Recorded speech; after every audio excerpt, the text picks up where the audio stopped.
আসসালামু আলাইকুম। দেখো তো কতগুলো লোক আসছে এখানে।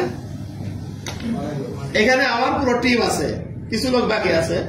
তো এই টিমের ভিতরে আমরা সবসময় চিন্তা করি যে না, ফ্যাক্টরিতে বাইরে থেকে কোনো লোক নিয়ে আসবো না, আমরা ভিতর থেকে ডেভেলপ করব।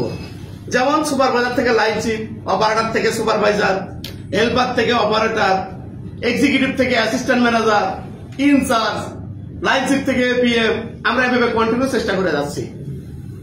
এটা করলে কি হয়, ফ্যাক্টরিতে আমার ভিতরের লোক যে থিমগুলা, যে প্রবলেমগুলা সুন্দর করে বুঝতে পারে, এই জিনিসগুলো অন্যকে বুঝতে পারে না। যে কারণে আমরা যে তাদেরকে প্রমোশন দিতেছি অথবা তাদেরকে কাজের উৎসাহ দিতেছি, প্রত্যেকটা লোকের জুনিয়রদের কাজের উৎসাহ বাড়ে এবং ফ্যাক্টরির প্রতি একটা মায়া মহব্বত সৃষ্টি হয়। মায়া মহব্বত সৃষ্টি হয় না?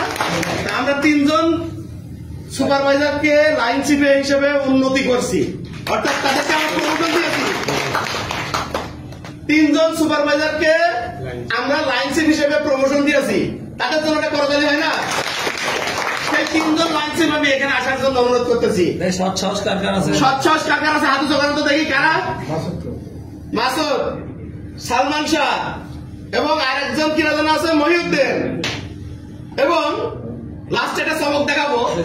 আমি চাই যে আপনি আমাকে মাসুদ নামে যে ছেলেটা আছে তার একটা কার্ড হাতে দেন, তার প্রমোশন লেটারটা। মাসুদ, তোমার প্রমোশন লেটার নেওয়ার জন্য আমি অনুরোধ করছি। এখন আপনি আবার সালমান শাহ নামটা দেন। সালমান শাহ, তুমি লাইন চিফ হিসেবে উন্নতি হয়েছো, তোমার ডেভেলপ করো। আমরা চাই তোমরা যেন সুন্দরভাবে প্রত্যেকটা লাইন চিফের থেকে সেরা লাইন চিফ হও। ধন্যবাদ। প্রমোশন করেছে। এখন আপনি দিবেন আমার মহিউদ্দিন। মহিউদ্দিন, তোমার পারফরমেন্স আগামীকাল থেকে আমরা 80% নিচে দেখতে চাই না, কারণ তুমি নয়া লাইন চিফ। তোমাকে সবাই থেকে বেশি কাজ করতে হবে। একজন পুরাতন লাইন চিফ যদি 78 করে, তোমাকে 81% করতে হবে। অর্থাৎ তোমার যা টার্গেট তার থেকে যেটা করছো ওটা ভাগ দিলে যেটা আছে ওটাই পার্সেন্টেজ, সেটা আমি 80 উপরে দেখতে চাই। এটা কি সম্ভব? এই জন্য কোম্পানি তোমাকে একটা প্রমোশন লেটার এবং লাইন চিফ। ধন্যবাদ তোমাকে। আসসালামু আলাইকুম। আমি যে চমকটা এখন দেখাবো, দীর্ঘদিন ধরে আমাদের স্টোরে একজন ভারপ্রাপ্ত দায়িত্ব পালন করছে। ছেলেটা গতকালকে আমি একটা ভিডিও দিছিলেন যে লোডাররা রাত 6টা পর্যন্ত কাজ করছে, যে কোনো কারণে পরবর্তীতে সে নিজে কার্টুন দিয়ে গাড়ি সাজাচ্ছে। এটা আমাদের খুব ভালো লাগছিল। যদিও আমরা ডিসিশন নিয়েছি কিছুদিন আগে যে না, সে আগে যে ম্যানেজার ছিল তার থেকে কোনো অংশে কমা কাজ করতেছে না, অথচ সেই পরিমাণ বেতন তার নাই। যে কারণে সে আমাদের সমস্ত কাজ, সমস্ত সিস্টেম, সমস্ত প্রসিডিউর শিখছে। তাকে আমরা প্রমোশন দেবো। আমার মনে হয় আরিফ সাহেব একটু সামনে আসলে ভালো হয়। আমরা পিএম এবং কোয়ালিটি ম্যানেজার হাত দিয়ে তাকে প্রমোশন লেটার দেওয়ার জন্য অনুরোধ করতেছি। পিএম এবং কোয়ালিটি ম্যানেজার হাত দিয়ে অনুরোধ করতেছি প্রমোশন লেটার দেওয়ার জন্য।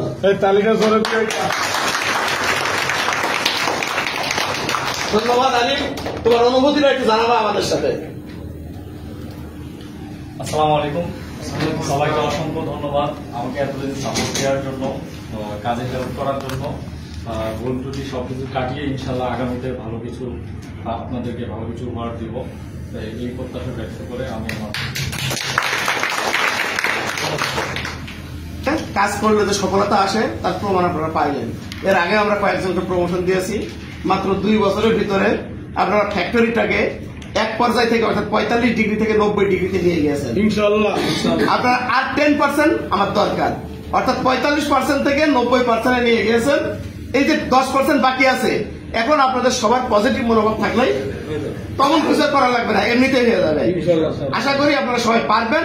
এই দোয়া রেখে আজকের মতো শেষ করতে। আচ্ছা, আমি নতুন অ্যাডভাইজার ম্যানেজার সাহেব কিছু বলবে। সবাই ভালো আছেন ইনশাল্লাহ। আমার তৃতীয় দিনে আমি যে আমার ফ্যাক্টরির 3-4 জন লোককে প্রমোশনের পর্যায়ে দেখতে পাচ্ছি, তাদের আগ্রহ, অনুভূতি ইনশাল্লাহ হয়তো ভালো, এবং কাজের পরিধি, পরিস্থিতি, কন্ডিশন সবকিছুই তারা আগামী দিনে ভালো করবে।